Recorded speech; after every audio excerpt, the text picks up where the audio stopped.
కేంద్ర ప్రభుత్వం తీసుకొచ్చిన 4 లేబర్ కోడ్లకు వ్యతిరేకంగా కార్మికులు దేశవ్యాప్త సమ్మె చేస్తున్నారు. బీఆర్టీయూ, సిఐటియు, ఏఐటియుసి, ఆశా వర్కర్లు, కాంట్రాక్ట్ అవుట్సోర్సింగ్ ఉద్యోగులు ఈ ధర్నాలో పాల్గొన్నారు.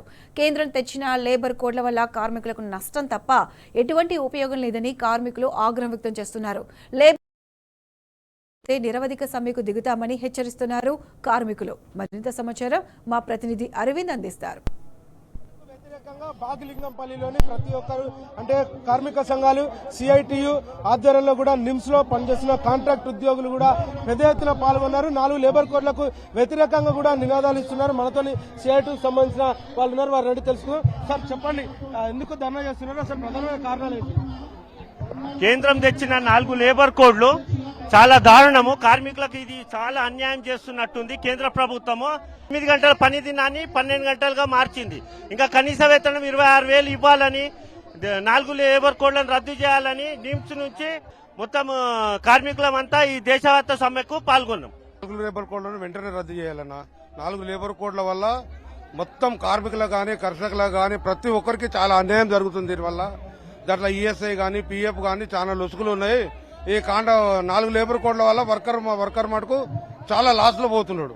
ప్రతి విషయంలో గానీ 10 గంటలు 12 గంటలు అంటున్నాడు. మనం ఎప్పుడో చికాగో నగరంలో అప్పుడు సాధించుకున్నాం 8 గంటల పనిదినం. ఈ మోడీ వచ్చి 12 గంటల పనిదినం చేసింది. కాబట్టి దానికి వ్యతిరేకంగా మళ్ళా విత్తన చట్టం అని ఒకటి తెచ్చాడు. అది మన ఎవరికి వ్యవసాయ కార్మికులకు చాలా ఉంది, అది కూడా నష్టంగా ఉంది. మళ్ళీ ఇంకోటి ఎలక్ట్రికల్ కూడా చాలా ప్రాబ్లం ఉంది. అదేంది, మనం సెల్ ఫోన్ ఏ విధంగా రీఛార్జ్ చేసుకున్నాలో అదే విధంగా రీఛార్జ్ చేసుకోవాలంట.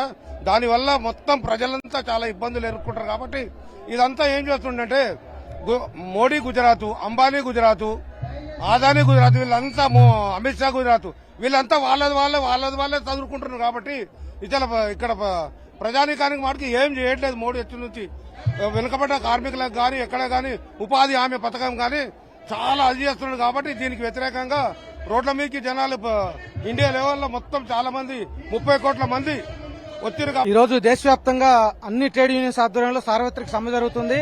ఈ సార్వత్రిక సమ్మెలో కూడా రవాణా కార్మికులుగా మా డిమాండ్స్ పరిష్కారం కోసం మేము పాల్గొంటున్నాం. ఈ రోజు సెంట్రల్ గవర్నమెంట్ 4 లేబర్ కోడ్స్ తీసుకొచ్చింది. అవన్నీ మాకు ఉరితాళ్లుగా కనబడుతున్నాయి. 4 లేబర్ కోడ్స్ ని రద్దు చేయాలని కోరుతా ఉన్నాం. ట్రాన్స్పోర్ట్ వెల్ఫేర్ బోర్డు ఏర్పాటు చేయాలని ఎప్పటి నుంచో ఈ గవర్నమెంట్ అధికారంలోకి వచ్చిన దగ్గర నుంచి అడుగుతా ఉన్నాం. హామీలు ఇచ్చారు కానీ ఇప్పటిదాకా దాన్ని అమలు చేసిన పరిస్థితి లేదు. అట్లాగే మోటార్ వెహికల్ యాక్ట్ 2019 తీసుకొచ్చారు. దాంట్లో అగ్రిగేటర్స్ అని చెప్పని సెక్షన్ 93 ప్రవేశపెట్టి దాని ద్వారా పోర్టర్, ఓబర్, ఓలా, ర్యాపిడో లాంటి ఆన్లైన్ సంస్థల ప్రవేశానికి అర్హత కల్పించారు. దానివల్ల అవి వచ్చి ఇప్పుడు ఈ రోజు మన ట్రాన్స్పోర్ట్ రంగంలో ఉన్న డ్రైవర్లను విపరీతంగా దోపిడీ చేస్తూ ఉన్నాయి. అక్కడ నిత్యావసర వస్తువులు రేట్లు డీజిల్ రేట్లు ఎన్ని పెరుగుతూ ఉంటే ఆ రేట్లకు అనుగుణంగా రేట్లు నిర్ణయించి ఇంప్లిమెంట్ చేయాల్సింది పోయి ఉన్న రేట్ల కంటే తక్కువ రేట్లు ఇచ్చి కస్టమర్లు ఆకర్షించడానికి ప్రయత్నం చేస్తున్నారు. కానీ డ్రైవర్ల విషయాలు వదిలేశారు. అందుకని ఆన్లైన్ సంస్థలు వెంటనే కనీసం మినిమం ఛార్జీలు నిర్ణయించాలని కూడా మనం డిమాండ్ చేస్తా ఉన్నాం. మాకు ప్రతి నెల జీతాలు రావాలి. ఈ నెల సగం మందికి వచ్చింది, సగం మందికి రాలేదు. పెండింగ్ లో ఉంది, బడ్జెట్ లేదు అని చెప్తున్నారు. అది మాకు వెంటనే, ఎందుకంటే మాకు చాలా వచ్చేదే 9,000, చాలా ప్రాబ్లమ్స్ ఉన్నాయి. అవి వెంటనే రిలీజ్ చేయాలి. నెక్స్ట్ మాకు 18,000 కనీస వేతనం ఇవ్వాలి. పర్ఫార్మెన్స్ కాకుండా ఫిక్స్డ్ వేతనం ఇవ్వాలి. జాబ్ చార్ట్ ప్రకటించాలి. ఈఎస్ఐ, పిఎఫ్ సౌకర్యం, మాకు ఆన్లైన్ డ్యూటీ, ఇవన్నీ కొంచెం ఆశాలకు పనిభారం ఎక్కువైంది, అవి తగ్గించాలని కోరుకుంటున్నామండి. కేంద్రం తెచ్చిన 4 లేబర్ కోడ్లు వెంటనే రద్దు చేయాలి. అవి కార్మికులకు ఏ మాత్రం యూజ్ అయ్యేటి కాదు. ఉన్న లేబర్ కోడ్లను కూడా అవి కార్మికుల పేరులోనే ఉంది లేబర్ అని, కానీ ఆ లేబర్ కి యూజ్ అయ్యే కోడ్లు అయితే కాదు అవి. కాబట్టి వాటిని వెంటనే రద్దు చేసుకొని అందులో ఉన్న లోసుకులను, వాటిలో ఉన్న కార్మికులకు నష్టపరిచే ఉన్న వాటి ప్రాబ్లమ్స్ ఏమున్నాయో అవి మా నాయకులను పిలిచి మా నాయకుల ముందు వాటిలో చర్చించి వాటిలో ఉన్న లోసుగులు ఏంటి, వాటిలో ఉన్న ఫాయిదాలు ఏంటి, అవన్నీ మాతో పాటు మా నాయకులను పిలిచి వాళ్ళతో చర్చించి లేబర్ కోడ్లు అనేవి అవి ఎంతవరకు ఫాయిదా అవుతాయనేవి చర్చించినాకనే వాటిని అమల్లోకి తేవాలని, సమాన పనికి సమాన వేతనం ఇవ్వాలని కోరుకుంటున్నాం. ఏది ఏమైనప్పటికీ కేంద్ర ప్రభుత్వం చేస్తున్న ఈ లేబర్ కోడ్స్ అనేది మాత్రం చాలా చాలా అంటే కార్మికులకు నష్టమైనవే కానీ ఏ మాత్రం కూడా అవి కార్మికులకు ఉపయోగకరమనే కాదు. బడాబాబులకు పెట్టుబడిదారులకు ఉపయోగపడే ఈ లేబర్ కోడ్స్ ను వెంటనే రద్దు చేయాలని ఈ సందర్భంగా మేము తెలియజేస్తున్నాం. 4 లేబర్ కోడ్లు అన్నవి కార్మిక వ్యతిరేక కోడ్లు అన్నవి ఇది మనకి అర్థమవుతుంది. ఇది నమ్మి ఇది అర్థం చేసుకునే ఇంతమంది ఇక్కడికి వచ్చారు.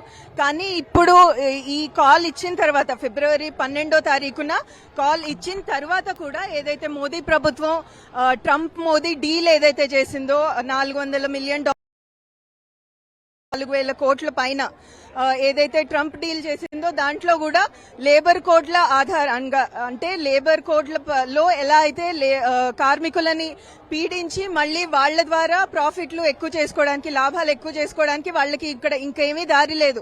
కార్మిక హక్కులపై దాడి చేసి మాత్రమే వాళ్ళు లాభాలు ఇంకా ఎక్కువ చేసుకోగలుగుతున్నారు. దాని ఆధారంగానే ఇప్పుడు ట్రంప్ మోదీ డీల్ కూడా కుదిరింది. ఇంత పెద్ద ఎత్తున పెట్టుబడి రావటం కూడా ఈ లేబర్ కోడ్లు అన్నవి తీసుకొచ్చారు మోదీ ప్రభుత్వం కాబట్టే ఈ ట్రంప్ మోదీ డీల్ కూడా సఫలమైంది. ఆ తర్వాత బడ్జెట్ లో కూడా చూస్తున్నాం మనం వాళ్ళు కార్మిక వ్యతిరేక 4 లేబర్ కోడ్లు వెనక్కి తీసుకునే ఎటువంటి అవకాశం కూడా వాళ్ళు వదలలేదు.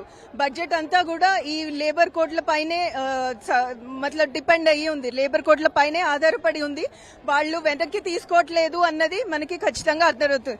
ఇప్పుడు మొన్న 27వ తారీఖున బ్యాంకింగ్ వాళ్ళు కూడా స్ట్రైక్ చేశారు. అక్కడ కూడా ఒక్కరోజు స్ట్రైక్ తో అయిపోయింది. అది వాళ్లకు కూడా 5 రోజుల పని దినము ఇవ్వట్లేదు. ఈ మధ్య ఇక్కడ జెప్టో వర్కర్స్ స్ట్రైక్ చేశారు. తర్వాత గిగ్ అండ్ ప్లాట్ఫామ్ వర్కర్స్ వాళ్ళందరూ కూడా స్ట్రైక్ చేశారు. కానీ ఆటో వర్కర్స్ స్ట్రైక్ చేశారు. ఇవన్నీ స్ట్రైకులు కూడా లేబర్ కోడ్ల వల్లనే వీళ్ళకి ఏదైతే సదుపాయాలు హక్కులు ఏవైతే పోయాయో వాటి వల్లే ఇవన్నీ స్ట్రైకులు కూడా జరుగుతున్నాయి. 4 లేబర్ కోడ్లకు వ్యతిరేకంగా కూడా నినాదాలు చేస్తున్నారు. కేంద్ర ప్రభుత్వం తీసుకొచ్చిన ఈ వ్యతిరేకత బిల్లు కోసము మేము మానసికంగా కూడా పని ఒత్తిడి భారానికి అయ్యే అవకాశాలు కూడా ఎక్కువ ఉంటాయి. త్వరితగతిన వీటిని రద్దు చేయాలంటూ కూడా వాళ్ళు డిమాండ్ చేస్తున్నారు. కార్మిక సంఘాలు చేస్తున్న సమ్మెను కూడా విజయవంతం చేయాలంటూ కూడా అన్ని పార్టీలు ఐక్యత కలిసి కేంద్ర ప్రభుత్వానికి వ్యతిరేకంగా నినాదాలు ఇస్తున్నారు. Over to studio.